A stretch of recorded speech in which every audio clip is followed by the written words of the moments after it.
Okay. Hi, everyone. Thank you for joining today. We'll wait probably about a minute or two till the majority show up, and then we'll get started. Okay.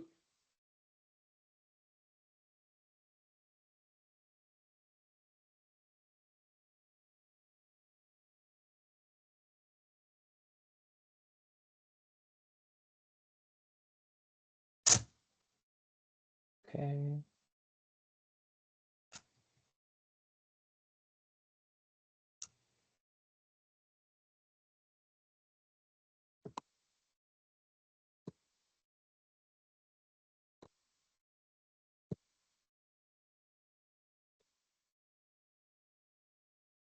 To those just joined right now, we're just gonna give it about another minute till at least 50 or 60 people show up, and then we'll go ahead with the presentation.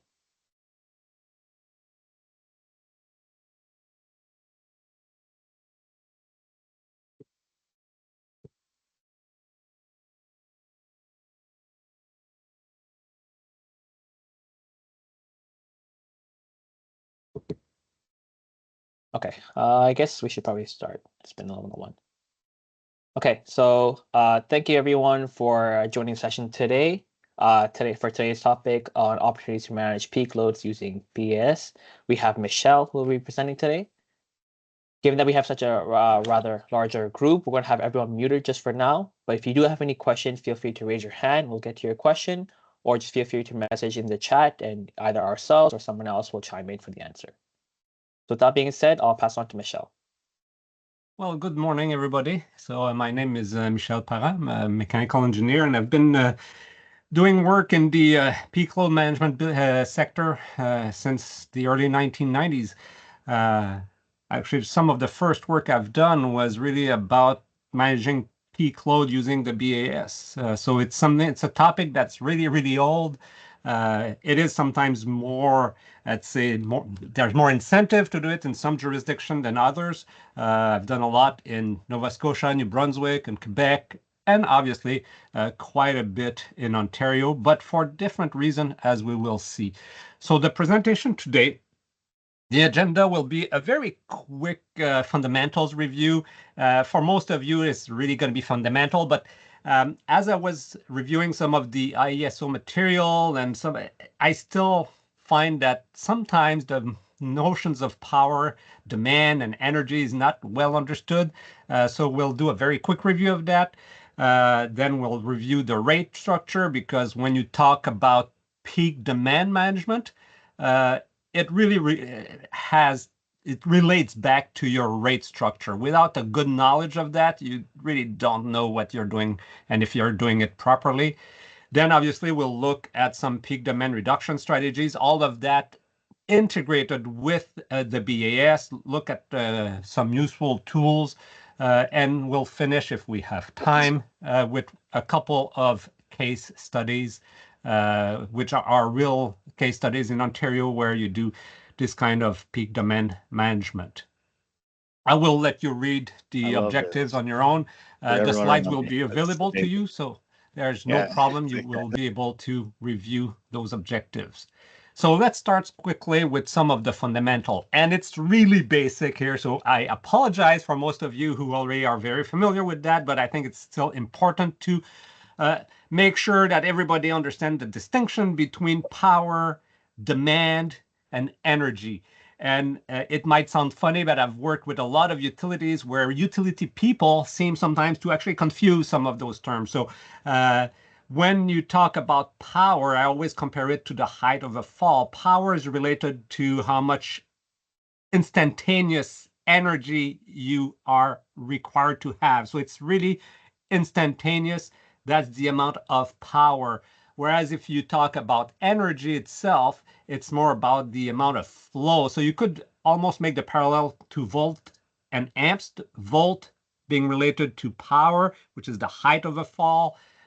Energy being related to the amperage, which is the amount of water that flows through the fall. And you will go online sometimes and read about peak power or peak demand management, and they'll talk about energy savings, which usually is a completely separate topic. Very often when we do peak power management, there is no energy savings. Actually, most of the time there is, when I say no, it could be very, very little. There can actually be an increase in energy usage from what you do in peak demand management. So we have to make sure we keep those two concepts separately. And when you pay, and we'll talk about your rate, you obviously pay for demand separately from energy, and we'll get back to that. So those two are so separate, you have to keep that separate. And your actions when you do peak load and peak demand management have to take that into consideration. Now, I talked about load and demand. Your buildings have electrical load. The notion of demand is an invention of utility companies. So the demand is something that is defined by the utility company. You demand a certain amount of power from the utility company.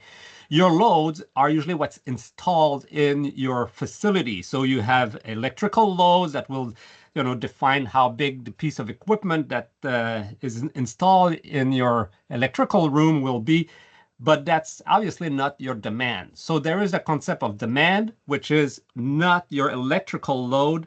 It's a very specific type of power. It's a power integrated over a period of time as defined by the utility company. And you need to know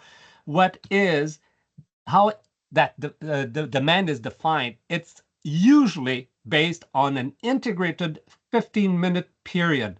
So you will have a 15-minute window where the utility meter, will record your peak demand, instantaneous peak demand, will take an average of 15 minutes, and you will be billed for an entire month based on that maximum 15-minute average. Some utilities will use 60 minutes. So it will depend what your LDC will do. So it's either 15 minutes or 60 minutes. The longer the period, the more leeway you have in how you manage your demand. So the longer, the easier it is to avoid what I call accidental peaks, which are very common. Those accidental peaks, they can burn you. So 15 minutes window, it's a rolling window. It will look at your profile, which is usually the instantaneous profile, take that average. So that means if you turn something on for 2 minutes, it does not have a significant impact because it's 2 minutes out of 15 minutes. So it will average out that very short period of peak. So here's an illustration of what I mean here. The blue line is your actual instantaneous power. It's not your demand. It's power from the building. The black line is the demand recorded by the utility meter, which is the average over 15 minutes. And you can see there's a significant difference between your actual power profile and your demand profile. So when you request your utility company to provide you with the demand profile, what you get is the black line if you requested it for a 15 minutes window. If you request it for 2 minutes or 5 minutes, you're getting closer and closer to that blue line, but that's not what you pay for. You pay for the maximum of that black line, which can be 15 minutes average or 60-minute average. So that brings me to some of the myths we have about demand and not power. Again, power is from your building standpoint. Demand is from the utility standpoint. So your peak demand will not always happen at startup.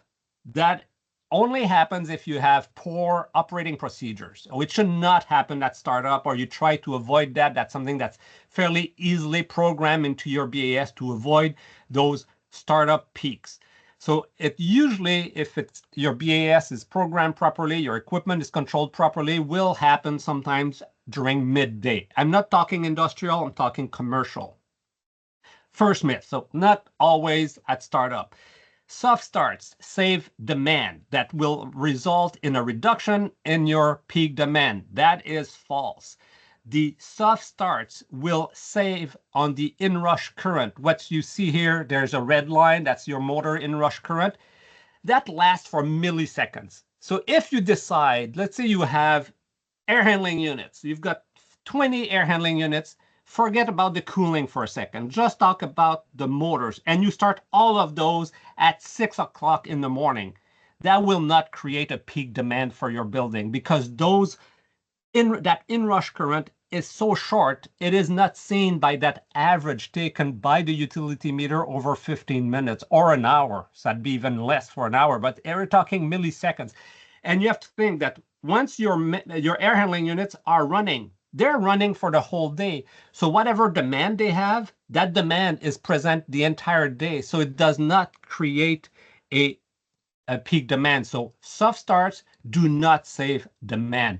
They save on mechanical components lifetime. So it's much better for the motors when you have the soft start. So that's what it saves. It doesn't save you energy and it doesn't save you demand. So that's, if you thought that, that's a myth. Does not do neither of those.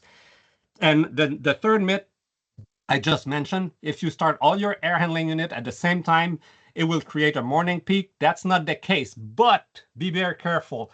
If you've got DX cooling, so if you've got cooling in those units and you start them all at the same time, then you create a peak, not due to the fans, but to the cooling peak, which may last for an hour because you're pulling down your building in a very messy way where you start everything at the same time.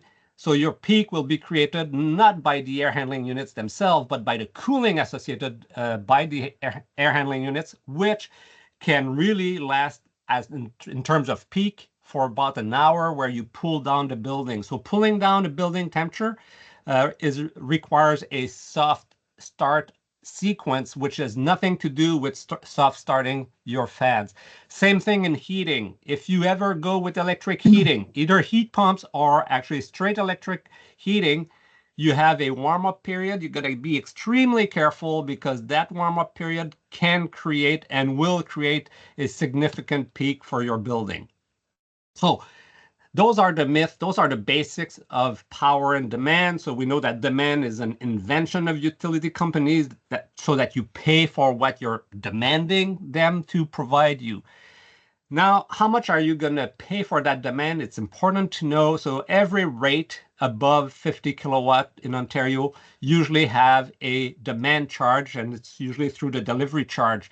Now, there can be additional demand charge if you're, depending on the type of customer you are. If you're a Class A, most people are very, very aware of Class A and Class B. So if you're a Class A global adjustment customer, you will pay for demand based on not your internal demand in the sense what's your peak, but you have to look at the whole grid, the whole provincial grid peak, and you have to avoid being at peak with your building at the same time as the province is also at peak. You want try to be as low as possible to reduce your global adjustment costs. If you're a Class B customer, that does not exist for you. You pay based on kilowatt hour for global adjustment, not on kilowatt. So what applies to you is basically the delivery charge, which will vary $10 to $16 per kilowatt. Sometimes there's components per kVA like Toronto Hydro. So those are the costs you will be occurring for your peak. So when you manage your peak, you will try to save either of those or both of those. So always keep that in mind. And we talked about global adjustment. So global adjustment, if you're a Class A, everybody knows about that. You have to avoid those 5 hourly peaks or yearly peaks in the year so that your building has as low demand as possible during those 5 hourly peaks. And we'll see that in the BAS, you should have 2 sequence of operation, one for GA or demand response, because you can also have something similar to a global adjustment response if you are participating to any form of demand response program from a utility company. So either GA response or demand response, DER response, you'll have a specific control sequence in your BAS. And for your day-to-day or month-to-month peak management, you should have a separate control sequence, and we'll look at that. So that's how global adjustments work. And like I said, it has to be programmed separately than your every day or every month peak demand management. The one thing with demand management compared to energy efficiency, because they're 2 separate things. One is not energy efficiency peak demand management is very time sensitive. You can make all the efforts you want for the whole month. If you slip for 15 minutes, it cancels out all of your previous effort. So it's got to be really careful. That's where the testing and commissioning of any peak demand management sequence in the BAS is really, really important and is usually not done. What I see most of the time, people say, I think I'll do this, I'll do that, I'll do that, and they try it out. And they don't really do what we call functional testing. So they don't do the proper commissioning of those measures. But if you miss one peak, it can cost you for the entire month. And if you're a GA and you missed one event or two events because of improper control sequences, it will be very costly. So it's $40 to $80 per occurrence. It does vary. It used to be actually a little higher than that. So you got to be very careful. Test it in terms of how much you reduce and how long you can reduce for, and we'll talk about that. So very time sensitive. It is not forgiving. Energy saving is forgiving. Even if you have a 20 minutes or a half hour or an hour issue with an energy efficiency measure, over a year, it doesn't amount to much. So as you've seen, we talk about peak demand management. There are two sides of that. There's your own monthly peak demand management. This is not very common in Ontario, whereas other provinces, like I said, Nova Scotia, Quebec, New Brunswick to a certain extent, they will almost systematically, if they have access to their signal, their pulse out of the meter, will do their own monthly peak demand management. So that's only for yourself. You don't care what's going on with the grid. You just look at your building, you try to reduce your demand so that your average utility cost or your cost per kilowatt hour is as low as possible, so that blended rate.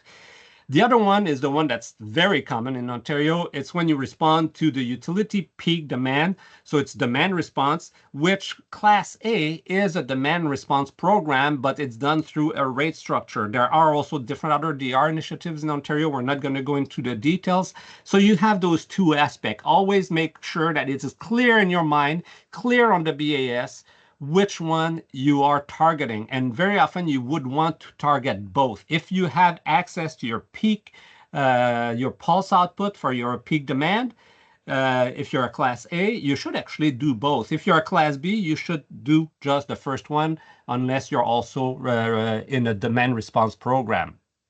Now, if you do both, you have to be very careful because one can create issue for the other one. If you are a GA customer, a Class A, and you program something in your BAS, it can create what's called a rebound effect.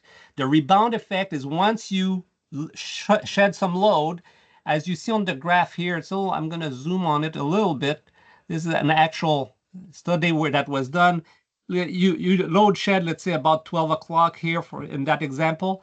If it's not done properly, you will create a peak following that load shedding. It's called a rebound. And if you do that, it may actually penalize you on your monthly peak. So doing one can hurt the other one if it's not done properly. So you have to have what's called rebound control.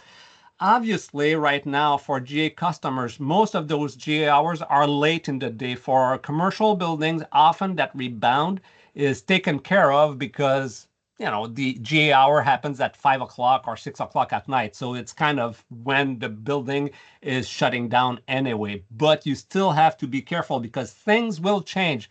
As buildings get more and more electrified, you will see those hours will start drifting. They will start drifting both in terms of time and in terms of when they happen during the year. You might start again getting some of those peaks in the winter as people try to replace, carbon intensive heating system with less carbon intensive heating system. So make sure that you know which strategy you're attacking and that in each case they've been tested for the rebound effect, because that rebound effect can again cancel out all of your efforts that you've done, for example, to manage your peak demand. Now, we'll Michelle, look at. we have a question starting in the chat. Yeah, go ahead. Yeah. I keep talking all the time, so you can interrupt me whenever you want. So we have a question here that says, do Class A customers get notified about the GA hours? Is there any tips to predict these hours for 2025? So there is if you go on the ISO portal, you can actually see live the profile, and they will actually predict what it is. Most people do not do that on their own. There are a lot of provider of GA alarms, so you can actually hire those guys. They will send you warning maybe 10 times a year because there's 5 hours, but they cannot predict absolutely precisely which 5 hours they are. So they usually get between 10 to 15. And for if some of you have different experience, you can let us know in the chat. But you will actually hire one of those company. They will send you the alarm, but then it's up to you to act upon it and to make sure that what you do will meet the actually reduction that you're trying to achieve. And we'll talk about that. But yes, it's available if you don't want to pay. The ISO does have that information available live to everybody. So you could do your own. A few years back, I did some correlation between time and outdoor temperature to try to predict. So it's possible to do some of that, but those companies already have their own model that based on the historical data that can try to predict.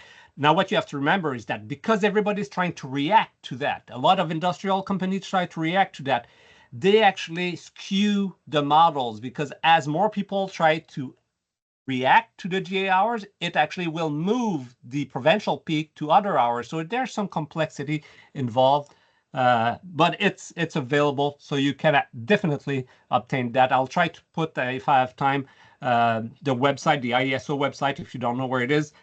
If not, I will put that in the slide before the slides are sent out to you guys. Now, yes? We have another question as well, sorry. Go ahead. Generally speaking, is GA mitigation more impactful than demand response in terms of cost mitigation? So in Ontario, yes. If you're a Class A, GA is by far more important than doing your normal month-to-month demand management, and it's not even a contest.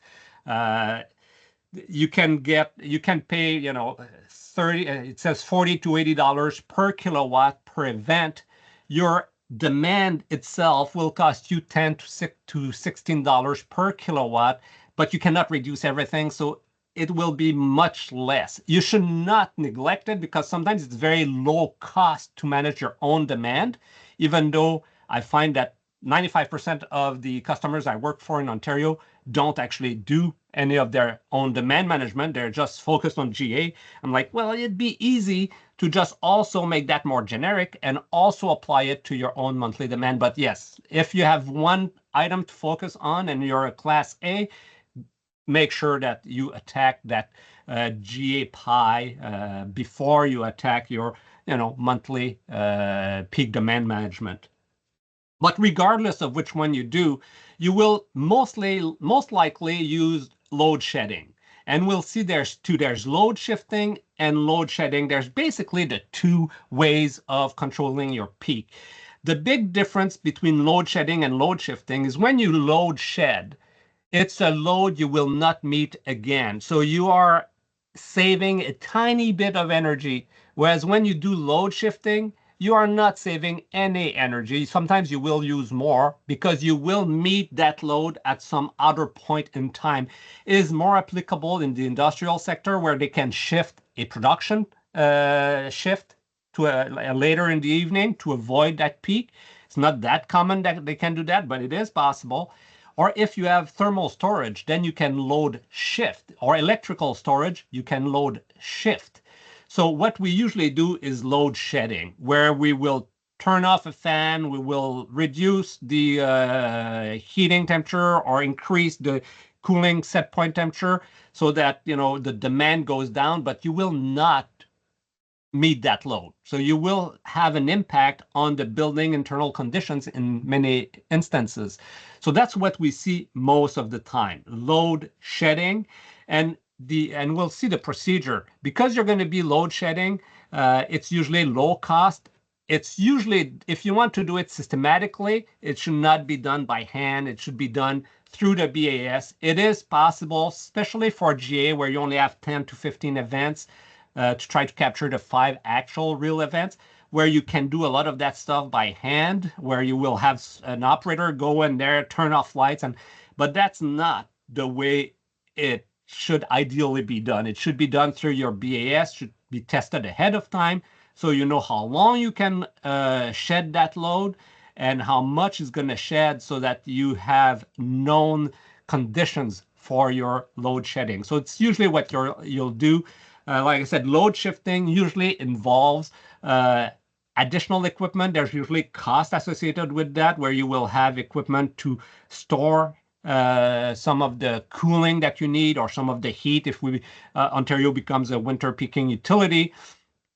So there's usually a cost, but there is also one other way to load shift that does not necessarily has a cost, and it usually is done by hand, but can be done with something called model predictive control or model free control. They're very similar. I'm not going to go into details. Just remember those two acronyms. They will become probably more and more prevalent with AI solution for building automation system.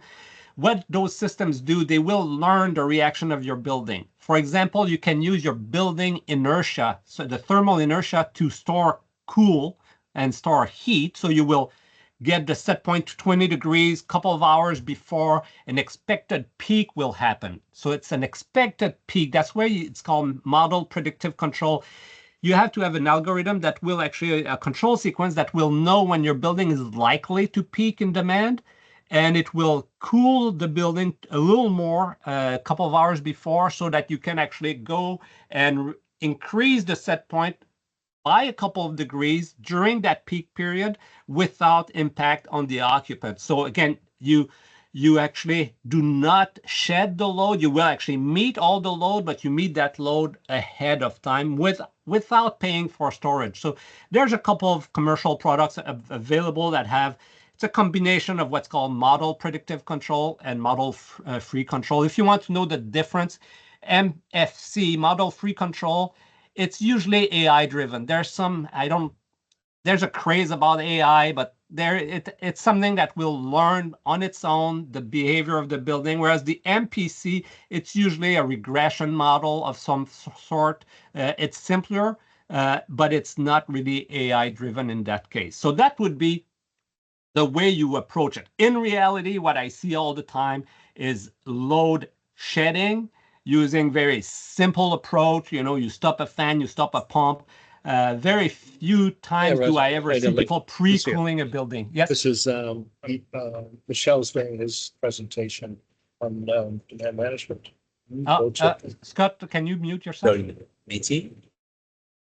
So now we're looking at the two other strategies, which really are part of the load shedding strategies.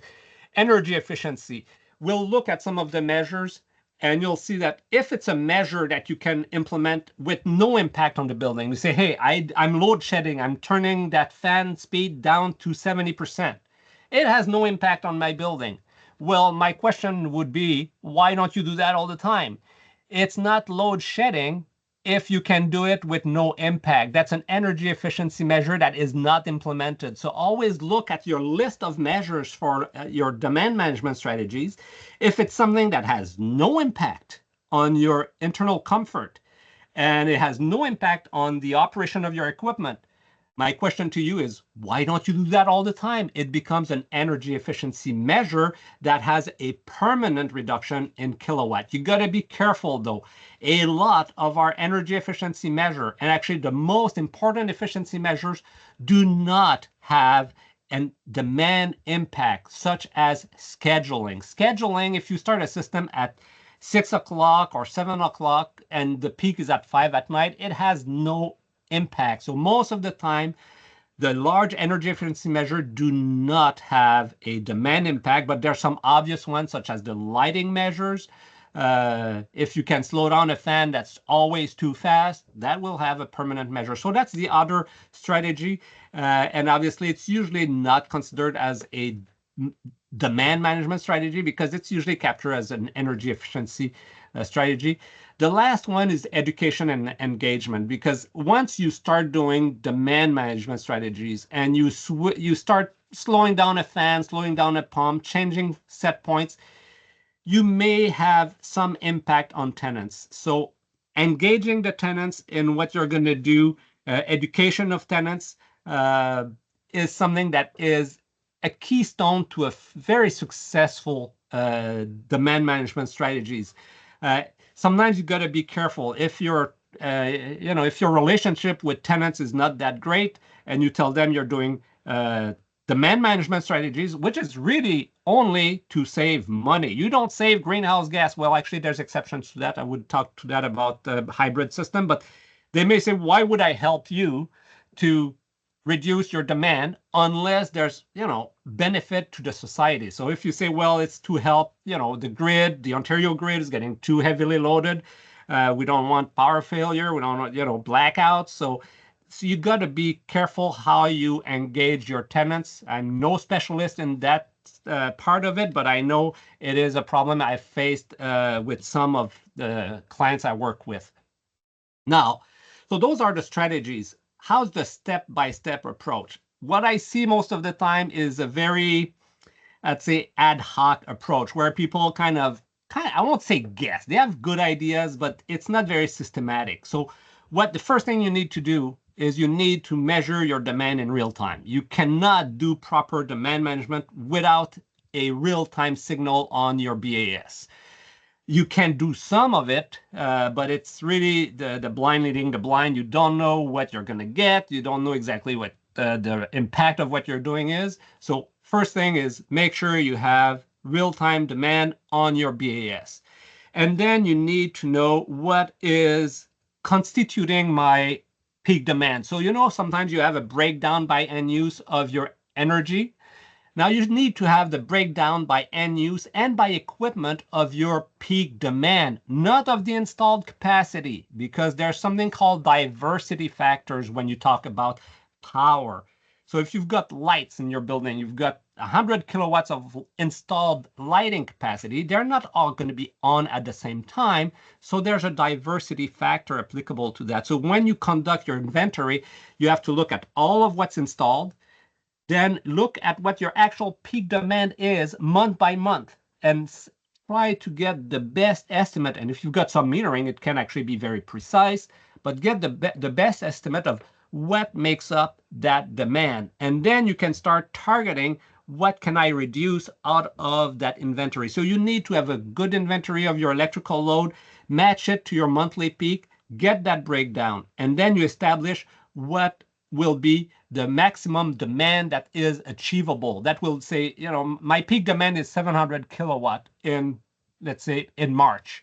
I've done my inventory and I deem that I can actually take it down to 600 kilowatts. So you have to do that, and it has to be done month by month when you do your monthly peak demand management. The approach is very similar if you want to do a very structured approach to GA, but instead of looking month by month, you look at the time where GA is most likely to happen and decide what can I do and how much can I reduce. Then obviously you have to review your operating procedure to avoid those, accidental peak, those morning startup peaks that should really never exist if the building is started properly. So review the operating procedure, make sure that those short-term peaks do not exist so that your maximum peak, let's say that's 700, can be reduced to 600, but there is not going to be this accidental peak that will bring it to 750 for 15 minutes when the building starts up. So review the procedures. Make sure you know if you're built on kVA, because if you're built on kVA, then you also have to check your power factor so that it's as high as possible. That's another way to manage your peak demand if it's built on kVA instead of kilowatt. I'm not going to go into detail. We don't have time explaining the difference between kVA and kilowatt. But in Toronto, there is a chunk of your demand charge that's based on kVA. So you have to always make sure you check that power factor. And it has to be as close as possible as one, because in Toronto, there's no 90% power factor. I'm not going to go in, again, more details than that. If you're doing it for GA purposes or demand response in general, you have to make sure you get the adequate alarms. We talked about it. There are systems. There's the link. So the peak tracker, I said the link I would put in the slide. It's already in the slide. So make sure you get the proper alarm. And then you have to program your BAS. Like I said, two aspects to program, one for your monthly normal peak demand and one for demand response GA. And the sequence may be similar, but they will not be identical. And then make sure that all the staff knows what's in those sequence so that if something happens, they're not like, what's going on? Why that fan turned down? I'm going to speed it up by a manual override. So proper staff training is quite important. So don't ask the control company or some specialized control peak demand company to come in, program it, and keep everybody else in the dark. That is not going to work. You have to connect, obviously, like I said, the BAS to the pulse meter. It's pretty easy nowadays, but make sure it's there. If you can't, for some reason, you can always install shadow meters. I've worked with that very often. Make sure you calibrate the shadow meter to the actual utility meter so that the demand you read actually matches the demand from the utility meter. But one way or the other, make sure that it is available. So once you have that, what I like to see on the BAS is those two different elements. You have one screen that is for your monthly peak demand control. And you see that there is for every month, there is a set point. Now that set point, like I said before, you have to look on the month by month basis. What is your historical peak? What is the equipment that's on and how it breaks down? That will allow you to define that set point. There will be some, learning involved here. The first time around, the first year, you may have the incorrect set point, but you try to get as good as possible, and the system will be programmed automatically on a month-by-month basis, not to exceed that set point. And the sequence will take in consideration the month. So it will say for the month of January, here's what can be shedded. And for February, it's likely going to be the same, but it could be slightly different. It will definitely be different when you get to the summer month. And for every month, you have a maximum. And that will allow you to minimize your kilowatt hour, your dollar per kilowatt hour, so that blended rate will be minimized. And all of those pre-programmed control sequence should be tested. It's in the slide later on, but you need to test ahead of time. We call that functional testing. So you say, I'm going to turn down the pump to 70%. You know what? Try it. See how long the chiller can work and at what percentage of its maximum load it can work and for how long before the building gets too warm. So those tests need to be done, because when you do your monthly peak demand management, sometimes it may have to last for 4 hours, sometimes for 3 hours. So that's something that you need to know how long it's going to last. Same thing for GA, but then instead of being a table like this, when it's GA, it's usually based on alarm. It can be automated. It can be operator activated, where he goes into BAS. There's that big red button for demand response where he will click on it.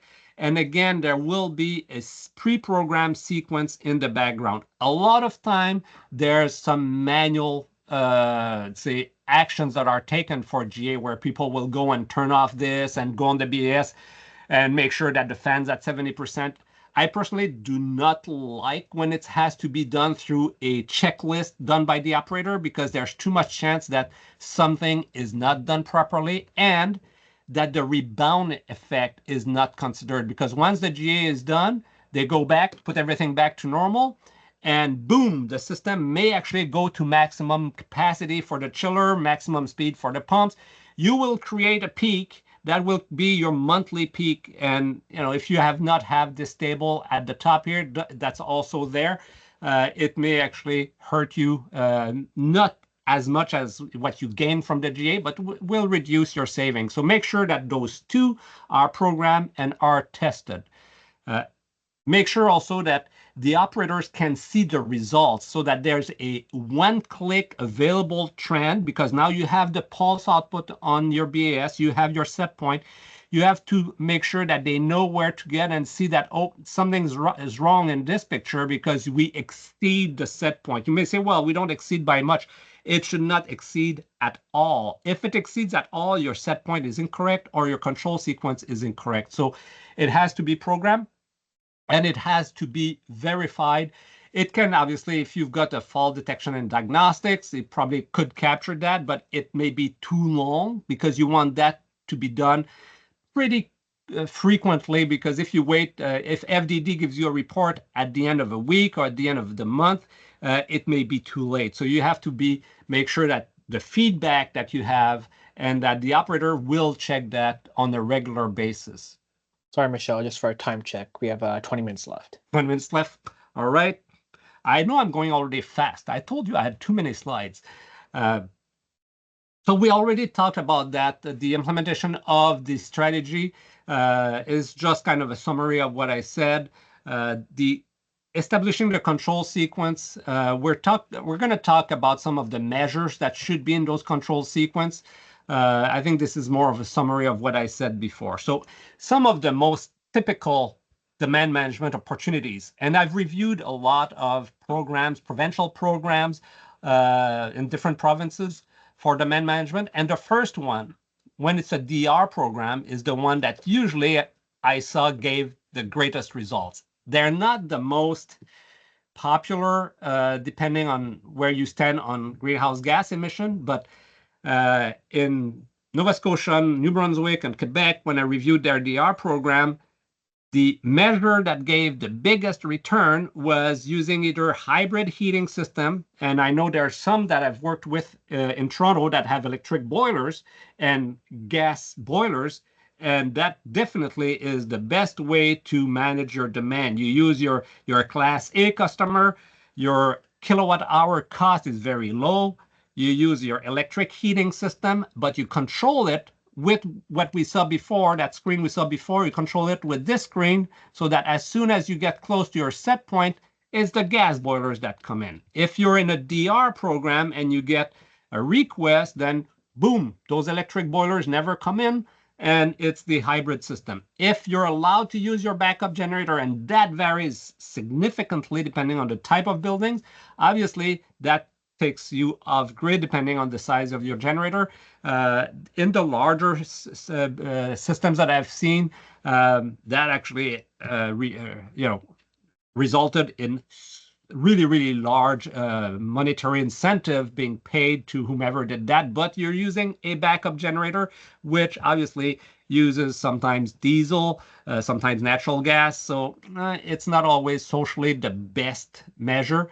We're going to talk about storage. If you say, hey, alternative supply integration could be a battery backup, but this is a different category of opportunities. It goes into the storage type. So you're doing load shifting rather than load shedding.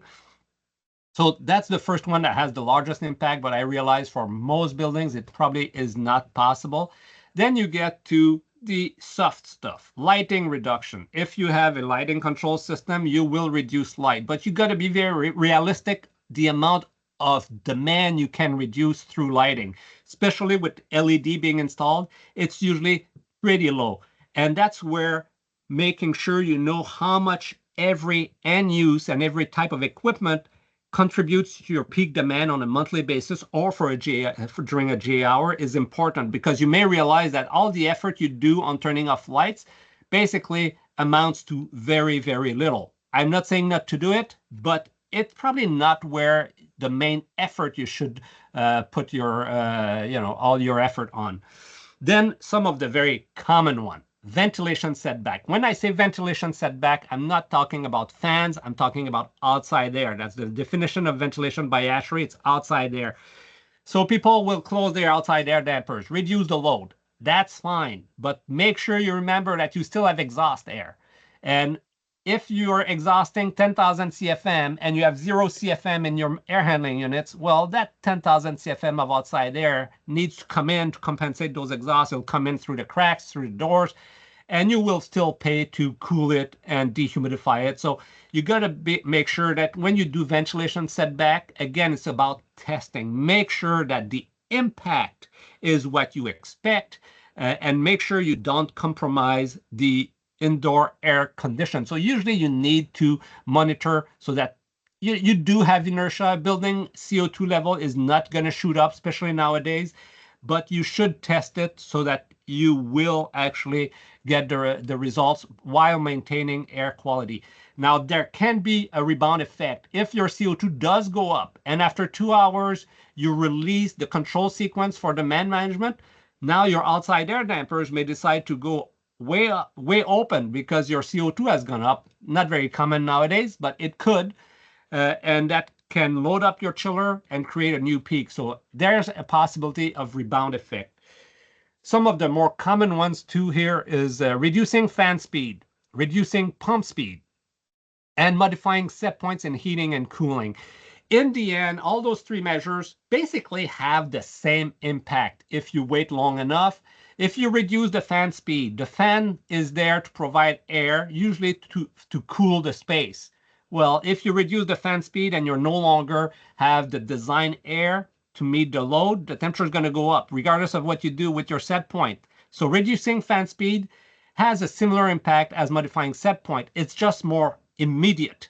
When you modify set point, it can take a half hour to an hour before all of the consequence of that change has on your demand. When you reduce fan speed, same thing as reducing pump speed, it's immediate. Your impact is immediate. It will eventually have an impact on set point. So for those three measures, you should again make sure you test it.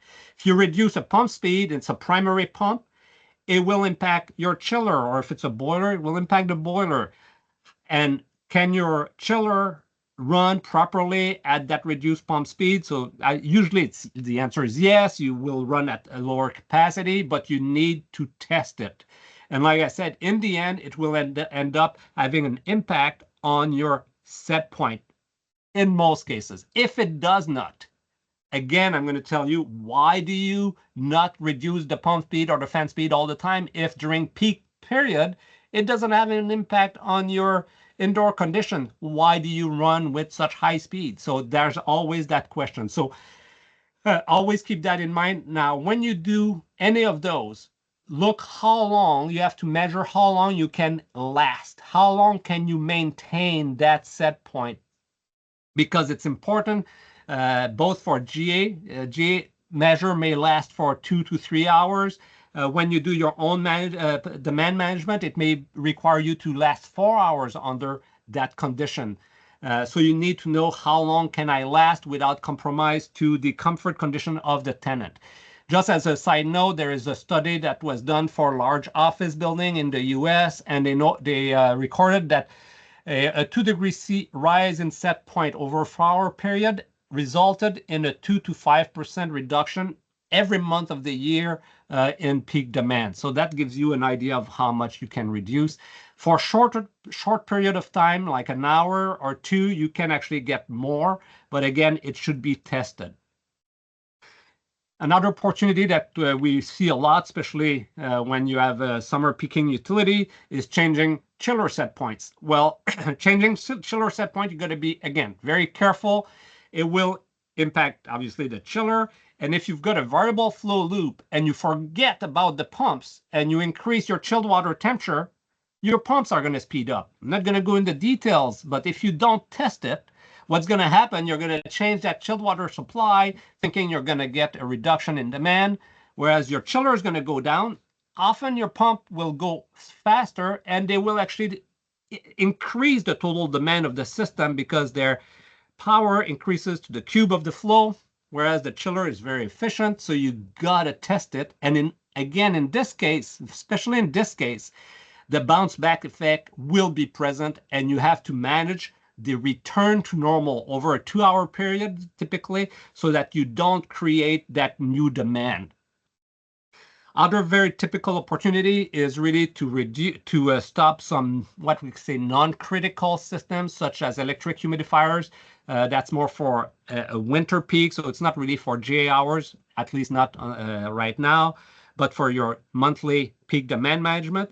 And if you've got electric hot water heaters and they are connected to your BAS, which is a big if, then you can shed that load. Got to be careful about how long you keep those electric hot water heaters off, because there can be bacterial issues if they are too long in an off mode. And obviously, I talked about load shifting, thermal storage, electric storage. Those are not cheap solution. You do have to buy that, and there's no energy savings associated with that. There's some slight losses. It's very rare that any storage device actually does not have losses, even electric storage. Thermal storage is obviously larger losses, so you usually get losses. So there will be a slight energy penalty, but obviously that will give you a lot of leeway to manage both your GA or demand response demand and your monthly demand.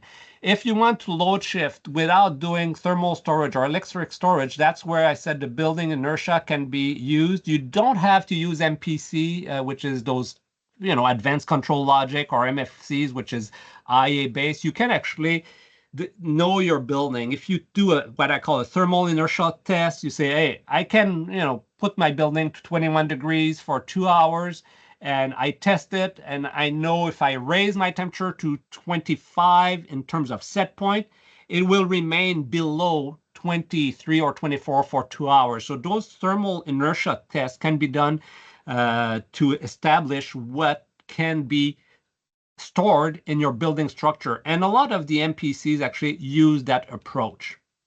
So that's in a nutshell, and sorry, I'm going really quickly here, is how you need to approach a very structured demand management strategy with your BAS. Has to be programmed, has to be tested. Make sure you eliminate those accidental peaks. Those will kill all your effort, because one accidental peak will, like I said, really cancel out all your effort for the whole month. So, and there's some jurisdiction where it actually cancels out your effort for the entire year. Quebec being one of those jurisdictions. You can, if you screw up 1 month, you're done for the year. So you got to be careful about that. And like I said, make sure you test what you're doing. Here's an example of somebody trying to do the right thing. They were trying to reduce the set point in cooling. As you can see, I'll highlight it in one of the slides, in one of the peak here. So if you look right here, they reduced the cooling set point to, let's say, they increased it to 25, trying to reduce the cooling. It initially did that, but they forgot they had electric baseboard in that building. And when the cooling set point went from, let's say, 22 to 24, the baseboard kicked in not long after, creating a humongous peak that completely canceled out the little saving they had from changing that set point. So you got to make sure it is tested and that the occupants, the soft start, there's another example of, when I say soft start, I'm not talking about the VFD, soft starting your building. It's usually not where you see your peak, but if it's not well controlled, you see on this graph at the top and at the bottom, two, again, very, very significant short-term peak due to a bad startup that was in industrial. It was an electric oven. People were not starting it using what I called SCR, which is really electric valve, and creating a huge, expensive peak demand. Very quickly, the BAS tools, I'm not going to spend too much time. There are some FDDs that will provide you some analytics for peak demand, even some MPCs. I know 2 packages that will actually do some predictive model of your building and tell you how you should adjust your systems given the weather forecast. So they connect to an API, so they will get the weather ahead of time from Environment Canada, which offers an API, which allows you to get the weather forecast on your BAS. And obviously, the other tool that you have on your BAS that is sometimes underutilized is using the trend data, making sure it's easy to access, and that the operator has been well trained in how to use the trend data, specifically in this case for the demand management aspect. In the initial diagnostic, to know if you have potential for good demand management, I said you have to do that inventory and all that, but you can also use Red Screen, which is a tool offered by the federal government. There is a license cost to it.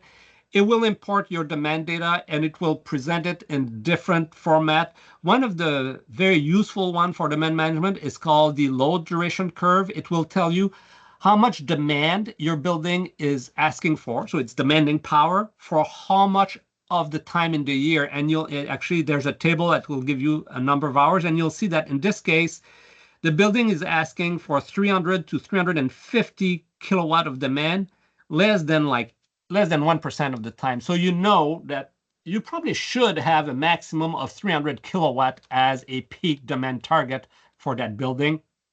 There's another example of that load duration curve. And you can actually connect your meters to Red Screen if you want to have that information done practically live with Red Screen. Couple of examples to finish. Very quickly, one example of a fairly large commercial customer that's provided by Energy at Work, where they did actually both. It's one of the rare cases where I've seen both GA demand management done and monthly peak demand management done. So they're doing both, and they're doing both load shifting and load shedding. The picture is not for that building, by the way. And they actually have two sets of actions, one for GA, one for peak demand management. So it's exactly what I said before. The only drawback is it's not all automated by the BAS. Some of it is manual, which I find that it's probably somewhat suboptimal, but you see what they do. They very similar to what we discussed. It's all done to meet GA objectives. And then they have their general peak demand management, where they will have a different series of action to be taken. But again, it says the operator should do that. And whereas it should really be done mostly through automated approach, especially that general peak demand management should all be programmed with very little operator interaction. I mean, the operator has to be aware of it. This has to be tested, but you want to make sure that all of those, if possible, are done automatically. And you see that their demand management strategies for load shedding for GA had a clear, significant impact. And because it's been tested, they're able to make sure that the impact is what was supposed to be. And there's another example for load shifting for your monthly peak demand management, where you say, hey, I don't want to exceed that. In this case, they have thermal storage, making their life a bit easier. But again, they can verify that it is achieved. So it's a very good example of what can be achieved. And the savings are obviously very, very significant. You're talking $800,000 a year saving. And that's mostly from GA, but not entirely from GA, because they do the two type of demand management that we talked about. The last case, I'm going to take 1 minute, is an industrial facility. It's a Class A customer. They thought they had programmed it properly in the BS. They basically did not do any of what we said. No inventory. They just we were approached by a company selling the GA alarm. They got that. They programmed the BS. Really did not do their work properly. And unsurprisingly, the results were very, very below expectation. In those graphs, you see the 5 GA hours. And actually, except one, which is the last one here, they did not hit the GA hours. All of their programming was either incorrect, was not triggered at the right time, or had very minimal impact.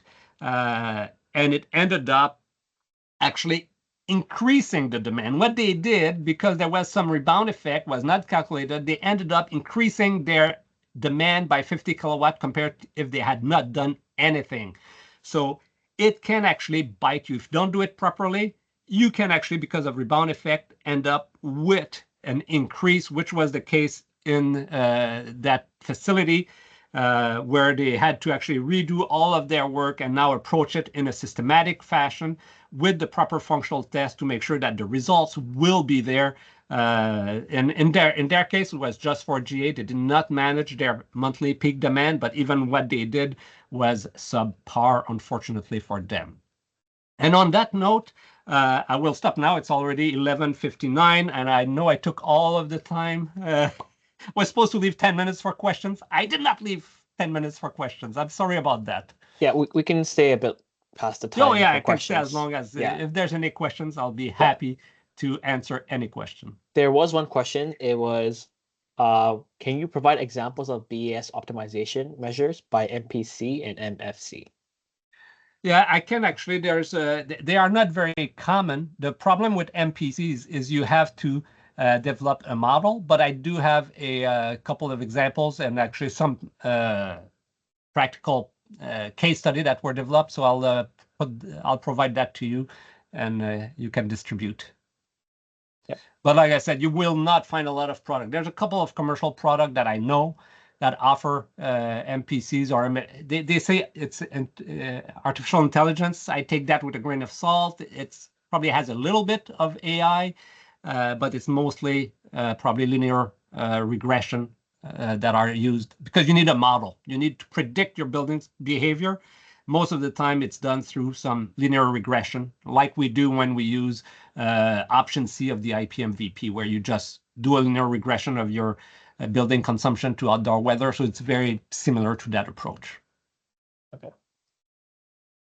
We'll wait for another minute or two for any other questions. Feel free to raise your hand or ask in chat. If not, otherwise, we'll end it off there.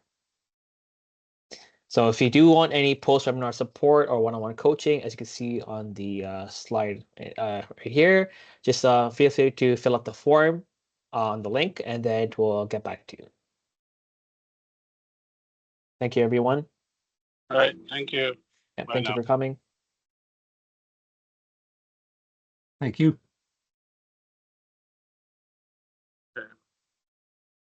Thank you.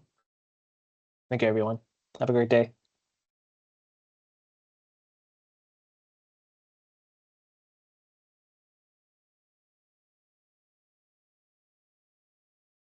Yes, the copy of the slides will be posted in the link I was providing earlier.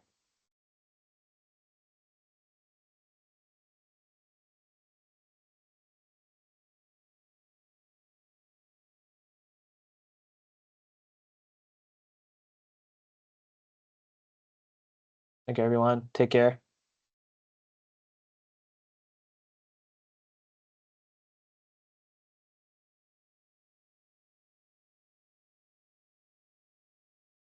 I see somebody in the lobby. Isn't that a bit late?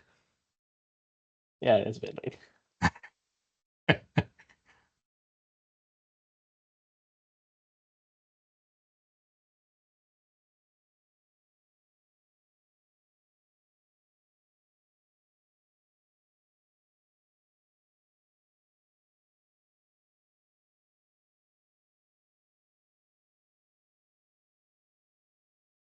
Any questions for those remaining?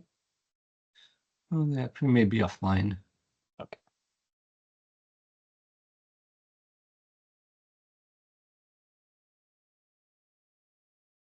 There we go. Yep. Okay. Stop the recording. Well, thank you very much.